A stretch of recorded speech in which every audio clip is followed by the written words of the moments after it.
She left him for his poverty, but now he has it all. Is it too late for her? Watch till the end for the ultimate lesson in destiny.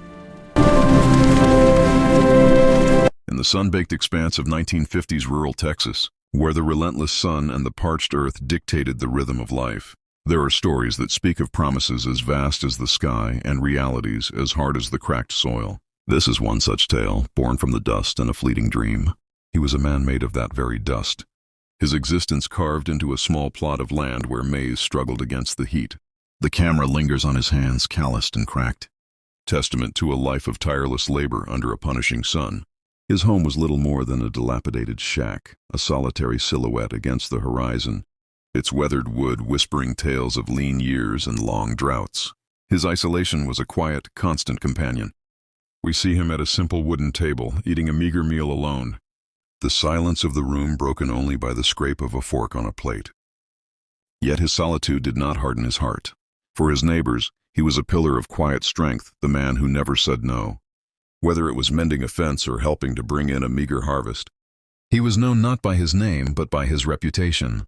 A good man, a man of his word, a man who expected nothing in return for the kindness he sowed in the unforgiving landscape. In the dusty town square, a world away from his sun-scorched fields, he saw her. She was a vision in a pristine white dress, an apparition of purity and grace amidst the grit of their shared world. Time itself seemed to bend as their eyes met. A slow-motion moment where the noise of the town faded into a hum and all that existed was the space between them. A connection was forged in that silent gaze, a spark of possibility that defied the harsh lines of their separate lives. She was everything he was not, clean, delicate, and untouched by the earth he tilled. Their courtship unfolded in a montage of stolen moments and quiet conversations. He would arrive in his best clothes, worn and faded but meticulously clean, his posture betraying a nervousness she found endearing. As they sat beneath the shade of a sycamore tree, she spoke of a life she yearned to escape, a world constrained by an oppressive father and the stifling expectations of her small town, seeing in her a yearning for freedom that mirrored his own unspoken desire for something more than just survival. In her he saw not a prize, but a partner to share the vast, lonely sky with. The climax of their brief courtship came under the sprawling branches of an ancient oak tree, a silent witness to generations of promises. With the setting sun casting a golden glow, he took her hands in his. His voice was low, earnest, stripped of all pretense. "I have very little," he confessed, his words carrying the weight of his reality, "but I will give you everything I am." In that moment, caught in the romance of his devotion, she saw a future painted not with wealth, but with unwavering love. She accepted her yes, a soft murmur that sealed their fate. But reality arrived not with a celebration, but with the creak of his shack's door. As she stepped over the threshold, the camera holds on her face, her expression shifting from hopeful love to one of profound shock and then, unmistakably, regret. Her whispered question hung in the air, heavy and sharp. The fracture began as a hairline crack and quickly widened into a chasm. His life continued its grueling rhythm. He worked from before dawn until after dusk, trying to build a foundation for their new life out of sheer will. For her, every day was a battle against a reality she had never imagined. The fine dust settled on everything, a constant reminder of her descent. The silence of the plains, which he found peaceful, was deafening to her. Her resentment grew, a bitter weed choking the delicate flower of their love.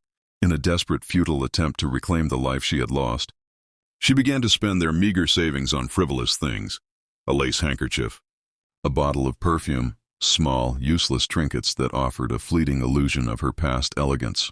Each purchase was a small betrayal, another grain of sand eroding the promise he had made, and the dream she had once believed in. This is a story of a promise made in hope and a reality discovered in silence.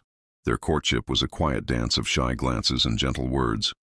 He was a man of the earth, strong and weathered, his calloused hands a testament to his relentless labor. She saw in his earnest gaze a strength she craved, a ticket away from a life she longed to leave behind. To her, he was not a poor man, but a man of rich potential, and his simple attentions felt like the grandest of romantic gestures. She dreamed of the life he would build for them, a life as strong and steady as his hands. The proposal came on a crisp autumn evening under a sky full of stars. He took her hands, his grip firm but gentle, and looked into her hopeful eyes. "I have nothing," he began, his voice thick with emotion. "No gold, no land to my name. All I have is the strength in my back and the love in my heart. But I promise you, I will spend every day of my life working to deserve you, to build a world worthy of your light." She saw only the sincerity in his face and the future in his words, and with a tearful smile, she said yes. Her arrival at his home was the shattering of a beautiful dream. The grand world he had promised in spirit was, in reality, a humble, dilapidated shack at the edge of town. The silence in the car was heavier than any spoken word. The hope that had once illuminated her face now flickered and died, replaced by the dawning cold horror of her new reality. And so, the promise that had been her salvation became her cage, a poignant reminder that love, however strong, cannot always build a castle out of dust. This story begins not with a grand triumph, but with the quiet crumbling of a life built on a fragile foundation. For a young man in his late 20s, every day was a battle fought with calloused hands and a weary body. He toiled from dawn until dusk, his efforts aimed at carving out a decent life from the unforgiving land. Yet his hard-earned savings vanished like mist in the morning sun. His partner, a woman of striking beauty, saw his labor not as a shared sacrifice, but as a means to an end she deemed insufficient. She filled their small home with frivolous trinkets and expensive clothes, each purchase a stark symbol of their diverging paths and the growing chasm between them. The air in their home grew heavy, thick with unspoken resentment and the scent of decay. One evening the silence was finally broken. She stood before him with a packed bag, her expression as cold and distant as a winter sky. "I deserve better than this," she declared, her words cutting through him sharper than any blade. He fell to his knees, his pride washed away by a desperate plea, begging her to see the future he was trying to build for them. But her heart was closed. She turned and walked out the door, leaving him shattered on the floor without a single backward glance. The world he had worked so tirelessly to construct had collapsed into ruin. He descended into a deep and suffocating despair, seeking solace at the bottom of a bottle in the dim light of a local tavern. It was there that his elderly neighbor, a man with kindness etched into the lines of his face, found him. With a gentle but firm voice, the old man reminded him that a man's worth is not measured by who leaves him, but by what he chooses to build in their absence. He urged the young man not to let her memory become his tomb.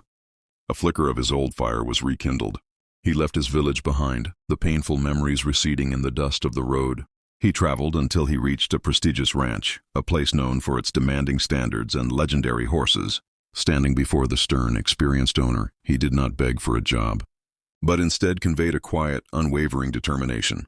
He promised not words but work, and the owner, a shrewd judge of character, saw the raw potential and resilience in his eyes. He was given a chance, a single opportunity to prove himself. His transformation was forged in sweat and grit. A montage of his new life unfolded, the grueling work of breaking wild horses, the strategic mind required to manage vast herds of cattle, and the slow, steady process of earning the respect of his peers. Every muscle ached, but with each passing day, he grew stronger, his spirit more resolute. He saved every penny he earned, his discipline as unyielding as his work ethic. Finally, the day came when he returned to his own land. No longer a broken man, but a master of his own destiny. With his own hands, he built a proper house, a testament to his perseverance. It was at a local market, amidst the humble stalls and honest trade, that he met a new woman. Her smile was warm, her eyes kind, and her hands were as capable as his own. Together they built a new life, one founded not on frivolous desires, but on a foundation of mutual respect, shared labor, and a love as real and enduring as the earth beneath their feet. And so, the man who was once broken by a heartless farewell found that true wealth was not in what he could own, but in the love he could build, one honest day at a time. Never chase someone who let go of your hand when you were down. They don't belong in the life you built while you were up.